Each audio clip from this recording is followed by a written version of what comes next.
சென்னை ஐயப்பன் தாங்கல் பகுதியில் தேங்கியுள்ள மழைநீரை வெளியேற்ற கோரி அப்பகுதி மக்கள் தண்ணீரில் இறங்கி போராட்டம் நடத்தினர்.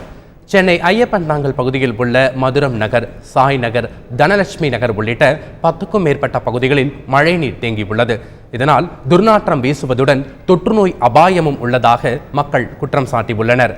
உடனடியாக தண்ணீரை வெளியேற்ற காஞ்சிபுரம் மாவட்ட நிர்வாகம் நடவடிக்கை எடுக்கவில்லை என கூறி போராட்டம் நடத்தினர். விரைந்து தண்ணீரை அகற்ற நடவடிக்கை எடுக்க வேண்டும் என்றும் அவர்கள் கோஷங்களை எழுப்பினர். முதல் ஆரம்பத்திலே பெய்த மழையே இந்த பகுதி தாங்கவில்லை. இப்பொழுது கொட்டி தீர்த்திருக்கிற மழை மிகப்பெரிய ஒரு சோகத்தை 3000 குடியிருப்புகள் இருக்கிற இந்த பகுதியில் மக்கள் அனுபவித்து கொண்டிருக்கிறார்கள்.